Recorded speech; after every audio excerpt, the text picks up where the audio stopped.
All right, so here it is, my first Q&A. I guess, well, my first Q&A interview slash kind of thing on my channel, at least.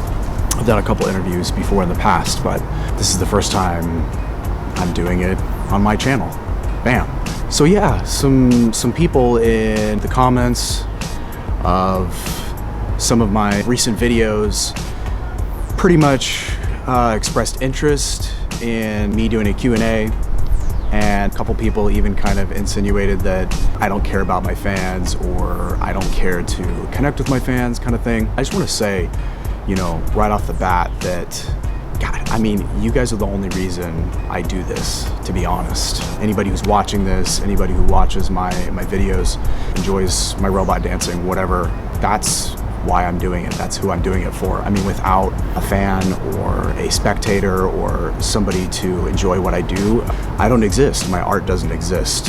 I do it to entertain, to give others the same feeling that I got when I first saw, you know, Bop and Andre or Flat Top or Pop and Taco. You know, the feeling that they gave me, I want to give that to other people. So I just want to say I appreciate you guys so much, and you are the reason I do this in the first place. So I guess I'll start the Q&A off by answering a question that I get asked a lot, which is, are you a real robot? Well, I don't know. I have systems and operations, but you know, the truth is that that would make my job a lot easier. That'd make my life a lot easier if I was actually a machine and I could just be myself. Maybe I am. Who knows? Maybe this is the work right now.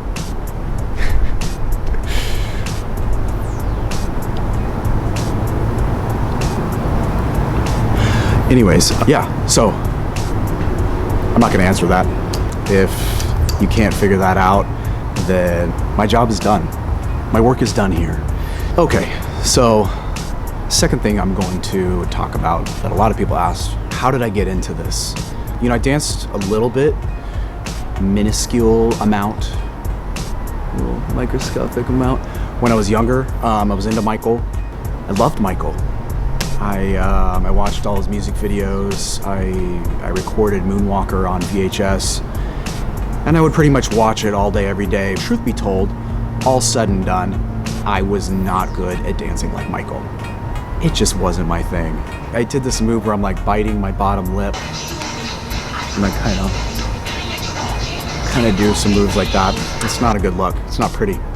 So that was kind of the beginning, and then later, totally stopped dancing essentially, and didn't dance for many years. I was not a dancer. I played sports. That was kind of my life.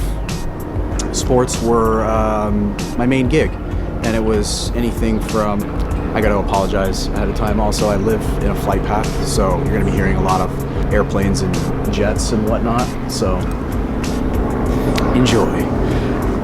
Anyways, played a lot of sports, traditional sports as well as extreme sports. I raced BMX, I skateboarded, I was into boogie boarding and surfing and stuff like that. Played baseball, basketball, football, and then later on I got into track and field. Track ended up becoming kind of the main focus of everything for me. I dropped all other sports so I could really just hunker down and focus on track. During that period of time, I was also randomly, I was into these skate videos. It's like pre-Jackass, but Bam Margera and his friends, it was called Can't Kill Yourself, and they did a lot of pranks in there. I wasn't trying to do the crazy stuff like, you know, jumping out of trees or making people pick up a dollar with dog poop on it or something like that. Like, I didn't want to go extreme and like be in people's faces and stuff. Because I wasn't a dancer and I didn't grow up dancing, it was so outside of my realm that I thought it was funny and awkward and ironic for me to dance. So me and some friends, I'll let this, I mean, I'm telling you, I'm in a serious flight path here. So me and my friends, we started out doing a couple things. Disco dancing, that was one of them, and sea walking, that was another one. And it kind of would be a combination of things, and mostly it was to entertain my friends. I'd bring a boombox, I'd get a boombox, bring it, and throw it down at a party or in the cafeteria or something like that and do an impromptu dance performance. That was my, like, kind of jackass expression, you know? I felt like I needed to express myself in some way different than just like the serious athlete kind of guy. And, you know, doing some disco dance and stuff, I had seen the robot, I saw the Jackson 5, and I'd always kind of like do that a little bit. You know, this is like the late 90s, early 2000s, somewhere around there. And I remember one day practicing, screwing around in my garage and kind of sleepwalking and whatnot. It was all a joke, to be honest. But one of my friends, a neighbor down the street, Matt Palestrini, he's over, we're messing around. He goes down and he does a coffee grinder. If you're a b-boy or you're a dancer or whatever, you probably know what a coffee grinder is. Anyways, it's just a really basic b-boy move. So he goes to do this coffee grinder. And I'm like, what's that? That's interesting. And he's like, oh, I don't know, it's just this like breakdancing move. So he teaches me the coffee grinder. I start messing around with it. I kind of get it down. Maybe a week later, something like that. I had a neighbor who lived across the street from me. They were Korean. One of the kids was like a little younger than me, maybe a year younger, and then one of them was like a year or two older. He was, maybe more than 2 years older, something like that. Anyways, I think I was like maybe a sophomore or a junior in high school. He was in college. He had summer break. He was back home. He was kind of a Korean gangster. And they had a crew called the Decepticons, and they were like little gangbangers, but they also like were into breaking a little bit, I guess. So I have my garage open, we're practicing in my garage, me and my friends. He sees us, he comes over and kind of crosses his arms and is like, yo, you guys break? And I'm like, no, we don't break. And he kicks off his shoes and he proceeds to do like flare, windmill, flare, just blows our minds. And I'm just like, flight path. It's crazy. I never really realize it until I'm actually out here physically trying to shoot something. So he does all this crazy stuff, power moves. And mainly, you know, I see the windmill and I'm like, I want to do that. I want to do windmills. And his response is pretty much just like, dog, you're a tall, goofy white boy. Like, you can't do that shit. Just pretty much leaves. I don't remember the exact details of the conversation, but it was something to that effect that, you know, you're a tall, goofy white kid. You're not gonna be able to pick this up. I'm an athlete. I'm competitive. That kind of inspires me. I kid you not, 3 weeks later, I was doing windmills. I had some help through some friends. I'd heard about this place, Workman's. It's not there anymore, unfortunately, but it was a store on Melrose in LA that sold hip hop gear, and they sold tapes, and I got like, I think Battle of the Year 99 or 2000 or something like that, and from that I was able to learn windmills. And I had a really good friend, his name was Oscar. I was so close to having windmills, and he just told me, he's like, you gotta, your back leg, the leg that is swinging through, you gotta pull it up to the sky, and that helped me a lot. So I got windmills. Then I got kind of more into b-boying. I'd seen popping, but what I had seen mostly was like liquidy kind of stuff, or like glow sticky kind of stuff, and just like some little glides, and it just really wasn't that interesting to me. I had seen a little bit of robotic kind of popping stuff here and there, and I still had that Jackson 5 image in my head and some Michael Jackson stuff. So I'd kind of like play with that and incorporate that a little bit, but it was mostly the b-boying that I was focused on. No one where I was living, no one where I grew up was really b-boying, not seriously. A couple people asked me about, you know, sports and injuries and things like that. So my junior year of high school, I was a really good high jumper. I went to the state meet, I did really well there, and I ended up partially tearing my left patella tendon. So at the end of my junior year, I had my first knee surgery. And mind you, during this time, I'm like, you know, learning how to b-boy and all this stuff. So that was kind of tough, but I was still into it. I was still doing it. I ended up going to UCLA on a track scholarship. So it was kind of my senior year that, you know, during this downtime, this knee injury and stuff, I was starting to work on b-boying and everything. But then I had gone to a couple b-boy events. One of my good friends, Ryan Creddick, he got me tickets to Freestyle Session. I think that was Freestyle Session 2001. Yeah, it was amazing. It was really eye-opening, you know. But it was tough because I was going through these knee injuries and everything. but I was really into b-boying, and kind of track and b-boying they both kind of had to go on the back burner a little bit. But I was still going to events, still into it. I think later that year, I ended up at a B-Boy Summit. And B-Boy Summit was a little bit of a different event for me, because when I went to B-Boy Summit, I went there to see b-boying, right? Okay, well, I come in, and the first thing I see is popping. There's like this big popping circle. And I hang out there for a little bit, and I never end up getting to the actual b-boying, because I'm like, what is this? Something is pretty cool about this. You know, I wasn't sold 100%, but I was definitely interested in popping. Popping was, you know, what they were doing was something that I'd never really seen. They were actually flexing their muscles and hitting to the beat of the music and kind of doing boogaloo kind of stuff, and I was definitely interested. Simultaneously, a few things happened. I met Tabo and I met Wave-O-Matic, and both Tabo and Wave-O-Matic kind of reached out to me. You know, I was over there kind of seeing what they were doing and kind of interested, kind of doing a little bit of robotic stuff. If I remember correctly, Tabo invited me, I think it was like 2 days later or a week later. Timing is kind of foggy this far. It's been a long time, essentially is what I'm saying. My memory's foggy since then.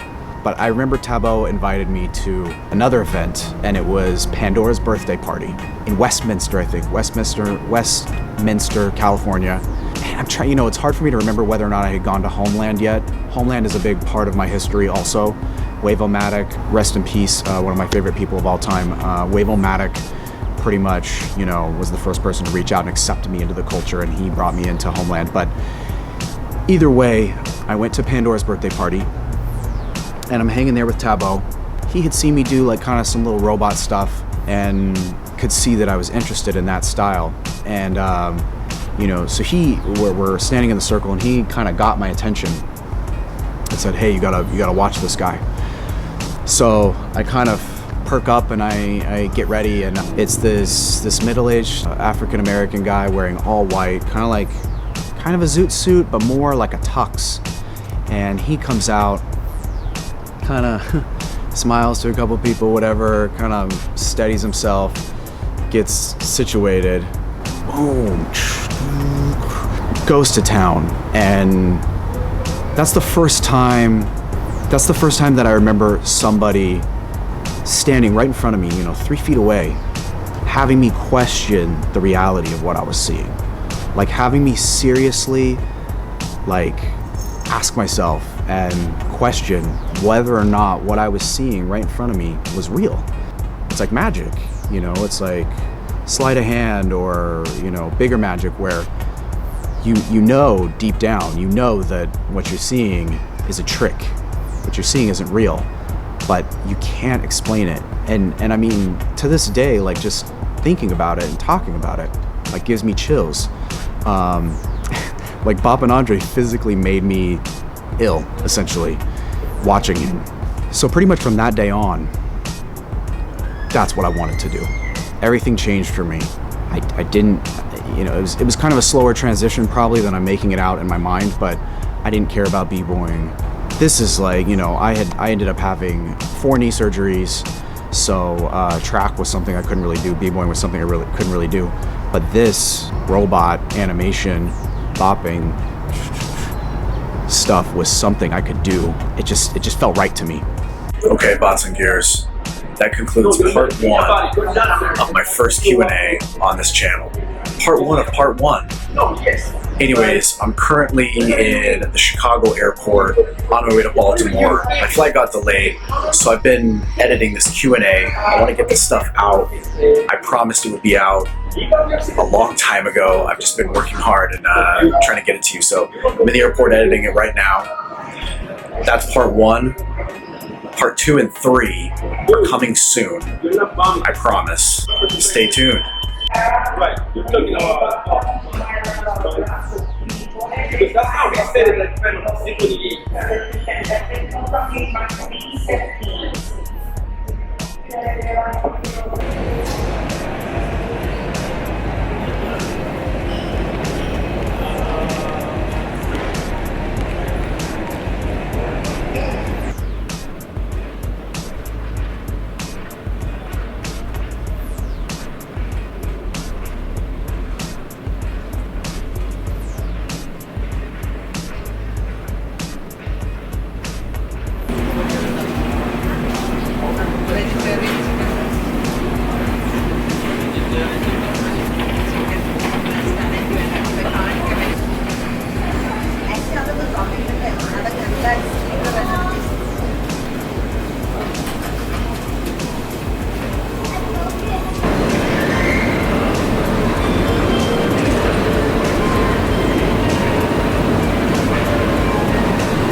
バディ